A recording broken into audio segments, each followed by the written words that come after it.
del curso Acto Jurídico. Buenas noches, estimada docente del curso Acto Jurídico. Mi nombre es Cristian Ronaldo Arronatí Feijó. Pertenezco al grupo 3 y la exposición que estoy brindando el día de hoy es con respecto al análisis de la casación número 4556-2016. Aquí, esta casación, primero lo he determinado en base a bloques. El primero de ellos es que lo que quiero determinar es cómo originó el conflicto. Y el conflicto se originó el 13 de noviembre de 1998, donde hubo un contrato de compra-venta de un inmueble que fue el lote 10 de Pampa Canto Grande, celebrado por la comunidad campesina de Jincamarta, que fue la que vendió, e Isidro Pedro Méndez Garay, que fue el comprador, por el módico precio de 8,000 soles. ¿Cuál fue el problema? ¿Cuál fue el detonante? ¿Cuál fue el agravante? ¿Qué es lo que causó aquí? Eh, el problema fue que el ciudadano Tito Alipio Cárdenas Chambe interpone una demanda de nulidad de acto jurídico argumentando que el presidente de la junta directiva de la comunidad en ese momento vendió el terreno de forma unilateral, sin la autorización previa de la Asamblea General de Comuneros, vulnerando flagrantemente la normativa especial de protección de tierras comunales. Ahí, la, lo que es relevante en este caso es dos puntos. El primero es la trascendencia en el derecho civil patrimonial y lo segundo es la trascendencia en el derecho de comunidades campesinas. En lo concerniente en el derecho civil patrimonial, considero que este caso expone de manera cruda un error recurrente en el litigio peruano, ya que la confusión conceptual entre las categorías de invalidez, que viene a ser el defecto en la estructura del acto, e ineficacia en sentido estricto, que viene a ser el defecto en la producción de efectos por la falta de legitimidad o poder. En lo concerniente en las comunidades campesinas, involucra, involucra directamente lo estipulado en el artículo 89 de la Constitución y lo que también dispone la ley número 24656, que es la Ley General de Comunidades Campesinas. Ahí obliga a evaluar los límites del principio de autonomía comunal frente a la seguridad jurídica del tráfico comercial y los terceros adquirientes. El, con respecto al acto jurídico y sus elementos de validez, tal cual lo dispone el artículo 140 del Código Civil, se considera que la manifestación de voluntad destinada a crear, regular, modificar o extinguir las relaciones jurídicas eh, es muy crucial con respecto a lo que ha sucedido en este caso en específico. Mientras que la nulidad absoluta, que lo dispone el artículo 219 del Código Civil, versus la ineficacia funcional, aquí lo que se quiere indicar por nulidad es la sanción legal que priva de efectos a un acto debido a un vicio estructural, ya que el acto como tal nace muerto porque se lesiona el orden público. Mientras que la ineficacia en sentido estricto es que el acto es perfectamente válido en su estructura, pero no despliega efectos jurídicos respecto a un sujeto determinado. Con respecto al problema principal como tal, es que la falta de ratificación o autorización de la Asamblea General para disponer de un bien comunal, vicia la estructura del contrato convertido en nulo o es una patología de ineficacia por defecto de representación. El problema de la naturaleza de bien, las tierras comunales están sujetos a una inaliabilidad absoluta que convierta su venta por un representante en un objeto jurídicamente imposible.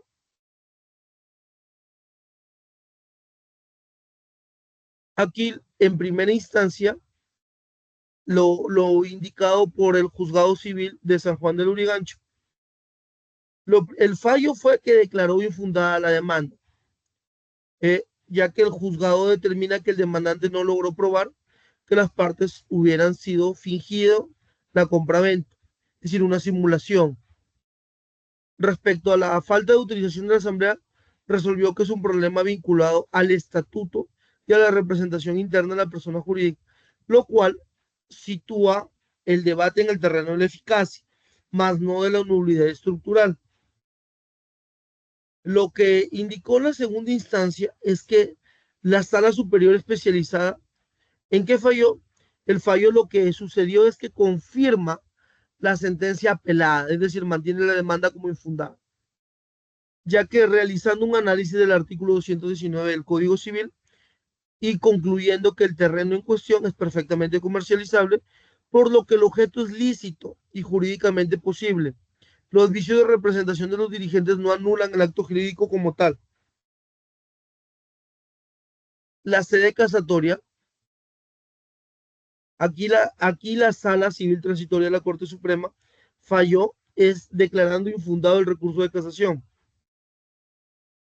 La Corte Suprema pone punto final a la controversia, estableciendo un criterio dogmático clave. Los cuestionamientos sobre si el presidente de la comunidad tenía o no el visto bueno o las facultades de la Asamblea General conciernen única y exclusivamente a la representación y la eficacia de los efectos al contrato frente a la comunidad, tal cual lo dispone el artículo 131 del Código Civil. Dado que la nulidad absoluta responde al principio de tasatividad y excepcionalidad, no es posible encuadrar un problema de falta de poder como un supuesto de nulidad. Entonces, la defensa del principio de legalidad y seguridad jurídica es que el fallo de la Corte Suprema es técnicamente impecable desde la perspectiva dogmática del derecho civil moderno, ya que los jueces empezarán a partir de esta casación a declarar nulos todos los contratos donde un representante legal se excede en sus funciones, se destruirá la seguridad jurídica del mercado, el ordenamiento ya tiene un remedio para el exceso del poder, entonces la ineficacia relativa, como tal, el acto no vincula al representado, pero el acto en sí mismo no está mutilado estructuralmente. Entonces, aquí el demandante erró gravemente en la postulación de su representación, ya que al demandar la nulidad se obligó a probar causales extremas que no sustentaban, que no se ajustaban a la realidad del caso.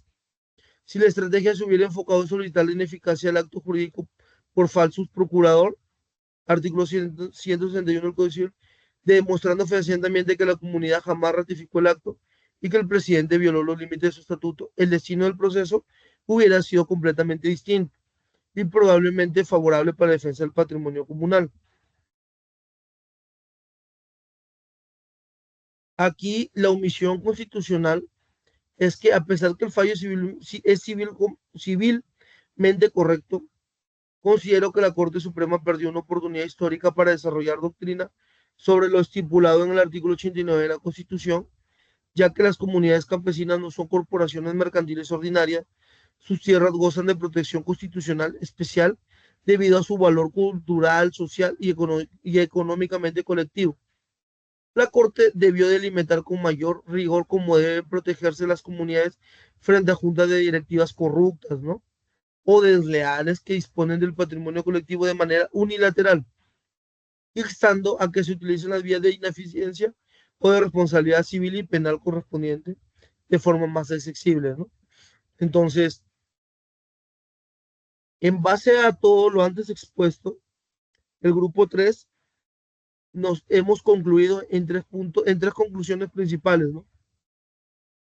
La primera de ellas es que consideramos que la casación número 4556-2016 consolida la línea jurisdiccional que prohíbe utilizar la nulidad absoluta como un cajón desastre para sancionar problemas que corresponden estrictamente a la falta de poder o representación de la gente. Dos, la ausencia de autorización de la Asamblea General de la Comunidad de Jincamarca afecta la legitimidad del representante para disponer el predio, pero no vuelve el terreno un objeto jurídicamente imposible, manteniendo la validez del negocio jurídico en su estructura interna, ¿no? Entonces, eh, la última conclusión es que el caso como tal, deja una lección fundamental para la práctica forense, ya que la correcta tipificación de la pretensión, que es la validez versus la eficacia, es el pilar que determina el éxito o el fracaso de una estrategia en el proceso civil peruano. Entonces, a manera de opinión, mi opinión como tal, mi opinión personal de Cristiano Ronaldo, Ronaldo y Feijóo, es que desde un sentido jurídico, desde un sentido, se puede decir, económico, ya que mi persona como tal, yo, la primera profesión que tengo es de contador público, especialista en impuestos. Entonces, yo lo veo más por el sentido, se podría decir, de el precio que es 8.000 soles, ¿no? Y llegar a 3 instancias, se podría decir que es un poco engorroso. Asimismo, para ello entiendo que debieron haber contratado un abogado, donde han demorado mucho tiempo, hasta que obviamente la Corte Suprema falló, ¿no? En favor del demandado, ¿no? Entonces la comunidad campesina como tal no se vio, en este caso la Asamblea General de la Comunidad, favorecida como tal en dicha disposición que indicó la Corte Suprema, ¿no? En la casación 4556-2016, tomando en consideración que inició desde noviembre de 1998 y recién dio respuesta en el año 2016, me considero algo muy engorroso para que haya sido un terreno de 8.000 soles, ¿no? Muy distinto que hubiera sido un terreno de varias hectáreas, de 800.000 soles. A título personal, si yo hubiera sido un miembro de la comunidad campesina, hubiera optado por hacer una denuncia como, una denuncia como tal ante las autoridades competentes, si hubiera sido un importe más razonable, como lo hablamos en la contabilidad, ¿no?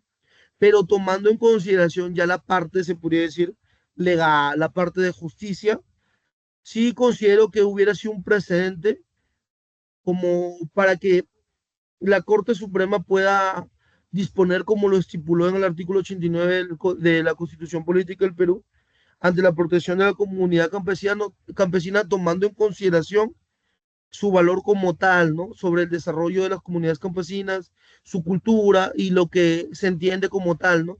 Ya que nosotros, al vivir en el Perú, sabemos de que somos un estado laico, donde existen muchas religiones, muchas, se podría decir, costumbres e ideas como tal. Creo que en un sentido estricto, en un sentido justo, considero de que está bien que se haya optado por este tipo de decisión, ¿no? Pero dado mi profesión como tal, como contador, viendo sentido más económico, consideraría, si yo hubiera sido un asesor legal de dicha comunidad, de dicha Asamblea General de la comunidad, hubiera capaz de decirle, mira, eh, porque entiendo de que el presidente como tal tiene un periodo determinado, ¿no? Él incurrió en ese acto de corrupción, aunque no se mostró como tal, de forma unilateral, optó por vender el terreno sin consultar previamente a la asamblea.